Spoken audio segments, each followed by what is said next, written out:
think how jealous your colleagues are going to be. Wilderness stars Jenna Coleman, and it's about a woman named Liv who discovers that her husband Will is cheating on her and has been doing so for quite some time. So she decides to hatch a plot to kill him and get away with it.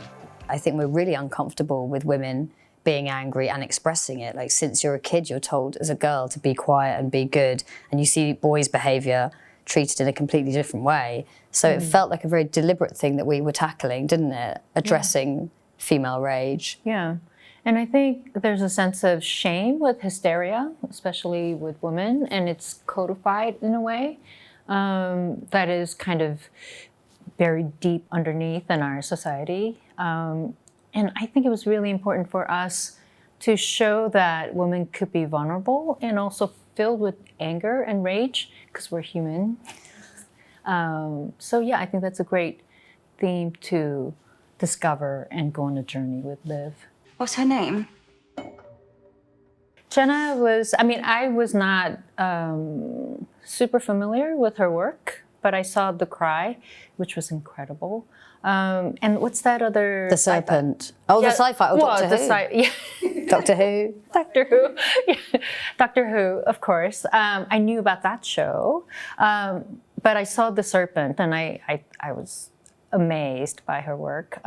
So we got on the Zoom, and I think Jenna is just so personable in one way, and on the other hand, on set, she's just so dedicated and focused. She's an incredible talent.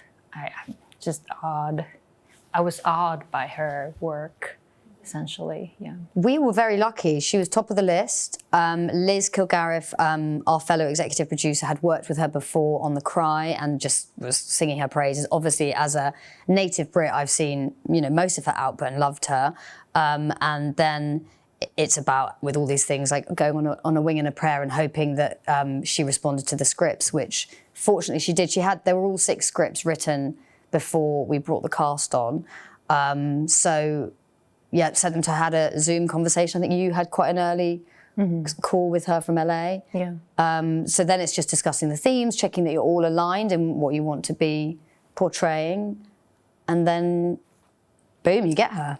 Are you planning on holding it over me for the rest of my life? No, I think you've got off pretty lightly, actually. I came here, didn't I? I gave us a second chance. No, but you never once let me forget it. Yes, the accent comes from the book. So Bev, the writer of the original book, is Welsh, and the character was Welsh, and in the scripts, the character was Welsh, and it felt like it did add an extra dimension of otherness to this young woman over in New York, and within her and Will's relationship.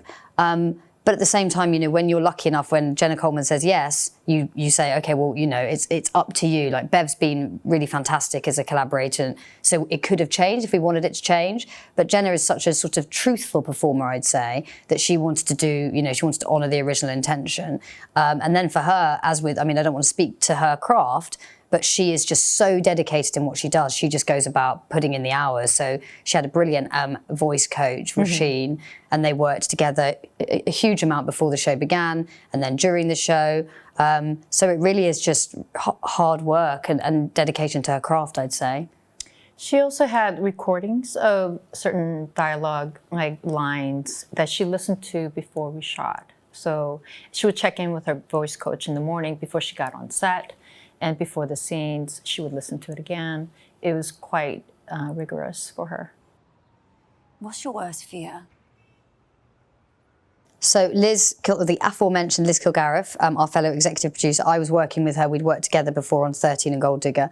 And she said, she literally handed me the book and said, I've read this book. Don't ask me any more questions. Just go up to this dark room. I don't know why it was such a dark room. She pointed me to a dark room and said, you can't leave this dark room until you have finished the book.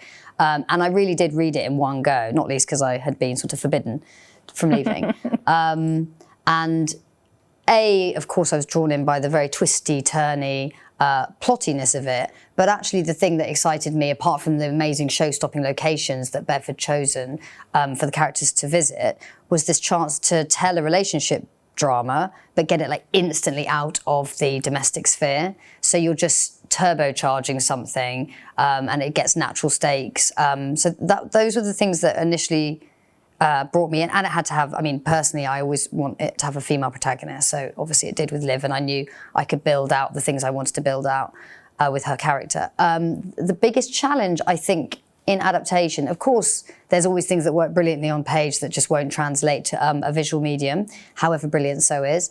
I think the hardest challenge, and if we've succeeded in pulling it off, it's actually much more thanks to So and Jenna than it is to me, is staying with Liv. She goes on a huge journey. She does some really questionable things across the whole series, things that are really hard to come back from. And it's not that you need to be cheering her on every second, but as long as you are understanding why she's doing what she's doing, then I think we've overcome the challenge of the adaptation. And that is, there's something so nuanced about her performance and the amazing camera work. You really do feel like you're sat on her shoulder. So there's never really a moment, I think, to stand outside and question her too much. But I mean, that's from my perspective. That's my personal biggest challenge. It's not that I find female characters doing unlikable things tough. That's where I'm excited to be. But it's just treading that line so that we never are just sort of appalled and step away from her.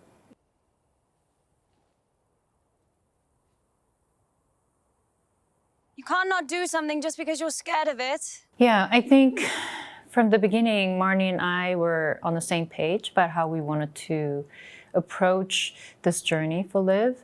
In many ways, you know, because we are walking this fine line between like right and wrong, and we didn't want to get on, you know, this like, oh, we're on the right side or the wrong side.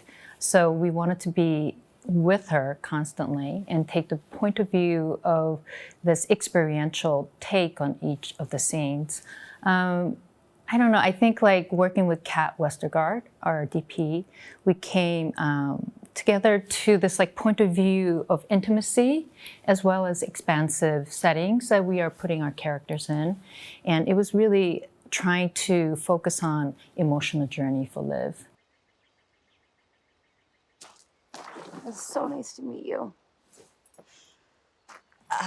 What brings you here? These like gendered notions of the other woman and the Scarlet Woman, all of it is just so, you just don't have the equivalent. There is no the other man. It's very rare to have that sort of debate, and it's always the other woman, it's her fault. She's lured somebody away. Not really sort of interrogating the relationship and why it's founded and why the man might have cheated in this example. So it's not that we definitely have fun with that. I think at the beginning you think, oh, we are going down that kind of more fun, cliched route of, oh, she's, you know, getting obsessed with this other woman. And it's got little hints of kind of those brilliantly fun 90s, like Basic Instinct, Fatal Attraction. We do like lean into the stereotype, and then what we tried to do, I hope, and the performances are so strong, is like explode that, because the truth is, once you get to know each other, you're realizing you're just messy individuals, and in this case, both ill-used by this man. And there is always, I think, much more common ground between women than we realise, but we have been, sorry to say, but by the patriarchy pitted against each other. So this felt a really important corrective to that narrative. You need help. Proper professional help. I hope the viewers will watch Liv with a lot of empathy and connection in a way, and open-mindedness. You know, that's my hope.